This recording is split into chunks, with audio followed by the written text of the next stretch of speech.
North Carolina Republican Chuck Edwards hosted a town hall event today, despite being told by House Republicans to no longer hold town hall events because they have been very embarrassing for the Republican Party. And at this town hall event, a veteran stood up and heckled Edwards so badly that police had to escort him out. Now, I will warn you before we get into the clip, there are some F-bombs dropped in here.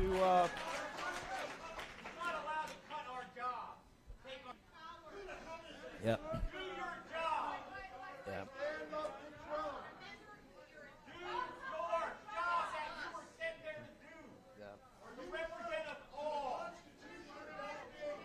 Thank you for that feedback. To be clear,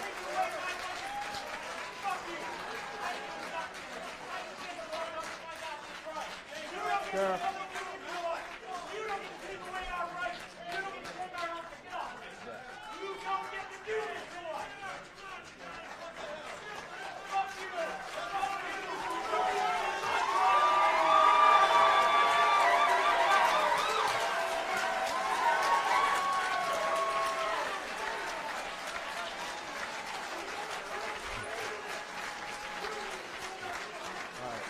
Now, this veteran being thrown out wasn't the only embarrassing moment for Edwards. He tried to hold a question and answer part of this town hall during the last 40 minutes or so, and I've got to tell you, about 35 minutes of it were just his constituents booing and heckling every canned response that he gave. Now, I won't play the entire thing, but I will play the first few minutes. Our next question is from Kathleen, zip code 28804. Why do you support a president that cares nothing about NATO, Ukraine, and democracy, but cares about Putin and other dictators?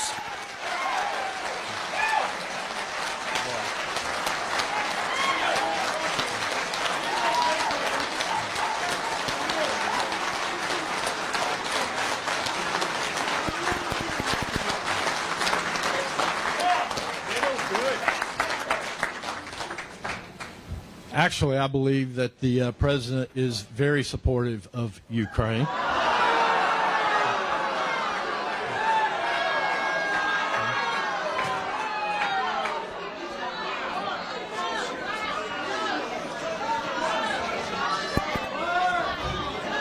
I believe the president recognizes that Putin is a murderous dictator.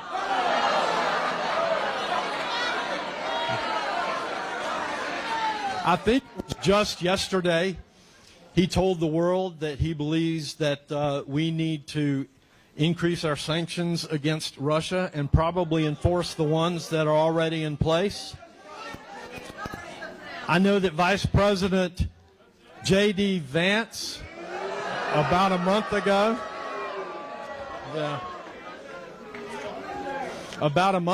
suggested that if Putin not come to the table for a peace treaty, that he may be facing American soldiers over in that region.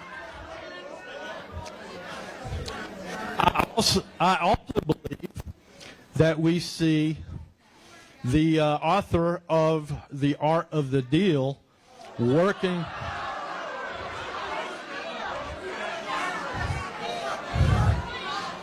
his magic to try to create a situation where folks would come to the negotiating table that might not otherwise do that.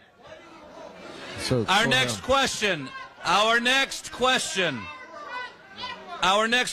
from Jordan, zip code 28754, along the same lines.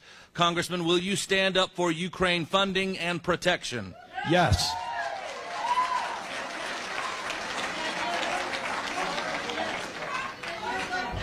I voted that way. I'll continue to vote that way. I spent 9 days in Ukraine. I had bombs falling over my head, fired on Kiev from Russia. I had missiles coming by my head in Odessa. I had an opportunity to look into the weeping eyes of widows that had lost their sons and husbands from the invasion of Ukraine. And I came back committed that the world cannot stand idly by and watch the type of evil taking place that we see taking place over there. Our next question is from Janet, zip code 28805.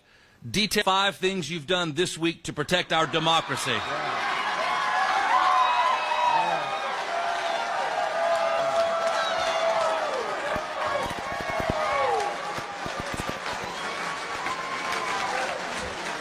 I'll be happy to do that. Let me see how quick I can do it. I participated in a 2-hour classified briefing with a military outfit that is charged with creating the equivalent of an Iron Dome in a region that we are very interested in.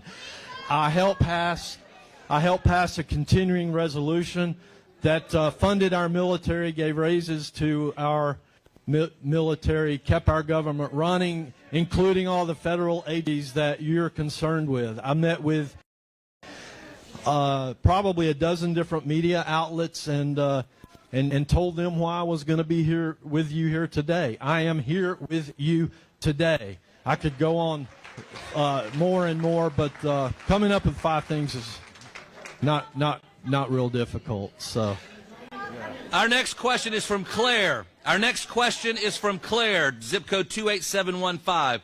Our Park Service generates just over $55 billion with an operating budget of just over $3 billion. How do you defend Park Service cuts given the positive Park Service ROI?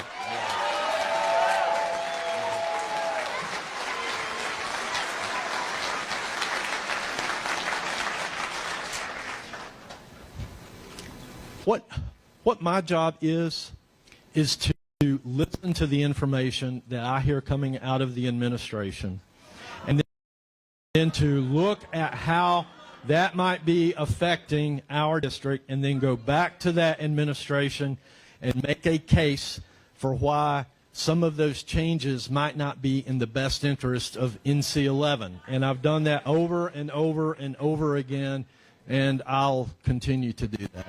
Yes. Our next one from Lauren, zip code 28712. If uncovering waste and fraud was the goal, why hire hackers and not auditors and forensic accountants?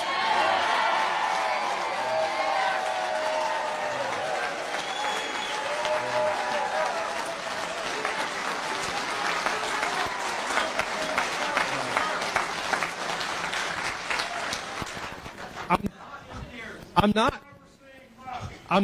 not sure I understand the total premise of the question, but I'm going to take a stab at answering it. Okay. I think we should have our own internal hackers involved to see where our vulnerabilities are in our systems. I think that we do have forensic accountants and experts at comparing databases. You know, really,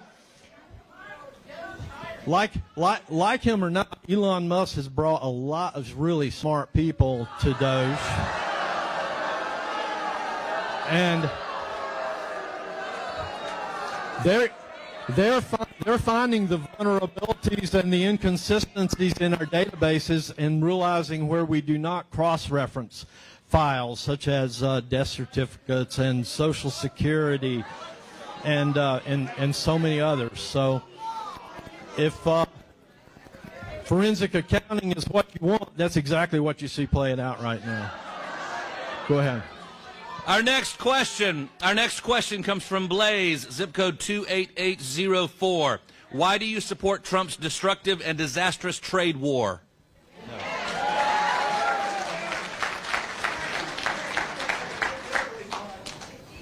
So would you give me a chance to answer this question, and then you can start yelling after I answer it? I mean, let me do that. Let me answer, and then if you don't like it, you can boo or hiss or whatever you like to do.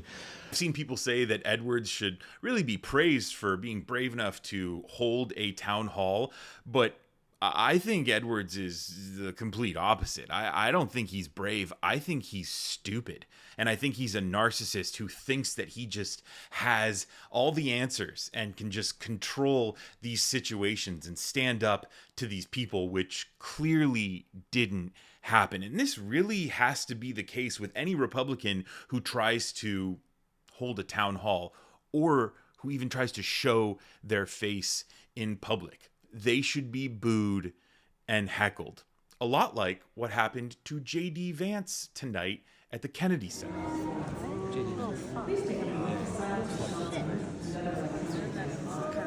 Kill that light!